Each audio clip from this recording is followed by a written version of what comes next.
I want to talk about the biggest and the most important story in the world, the Wuhan coronavirus. This coronavirus is a catastrophe on the scale of Chernobyl for China, but actually it's probably worse than Chernobyl, which was localized in its effect. The coronavirus could result in a global pandemic. While you were all sleeping overnight, the number of diagnosed cases in China increased by 30%. Now, let me be clear, that's not new cases, that is just newly admitted cases. It is probably several orders of magnitude higher than that. Also, while you were sleeping, China now has its entire border with Russia closed. 2,600 miles, Russia has closed that border. El Al has shut down travel between Israel and China. Air France has shut down travel between China and France. And that's in addition to all the other countries that have already shut down travel. From what we know so far, and there's still many unknowns, this virus could have both a long incubation period, as much as 14 days, and individuals could be contagious while asymptomatic, which was not the case with SARS in 2003.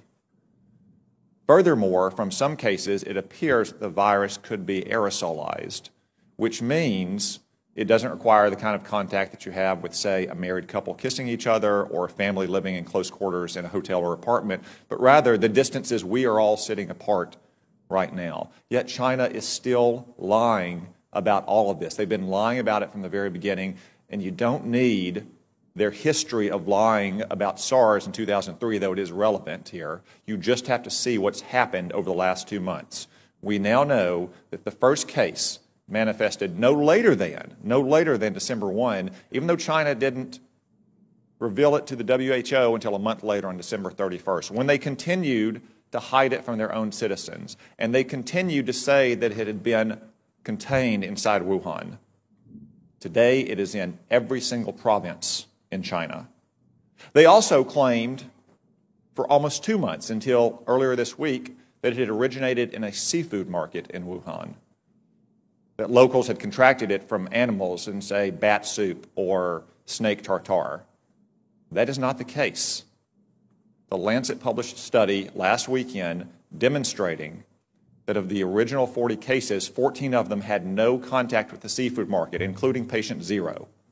As one epidemiologist said, that virus went into the seafood market before it came out of the seafood market. We still don't know where it originated.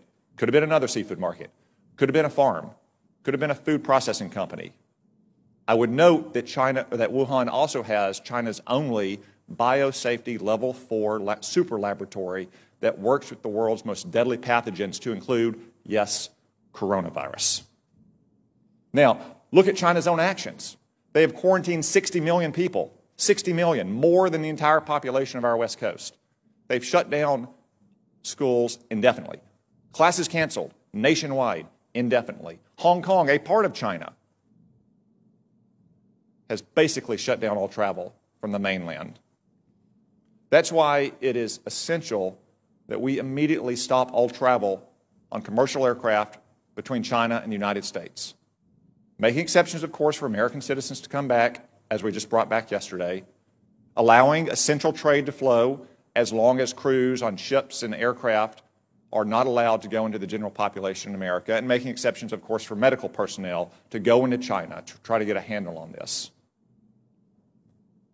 It is essential that we take those steps, and essential that we get to the bottom of China's deceit and incompetence on this measure.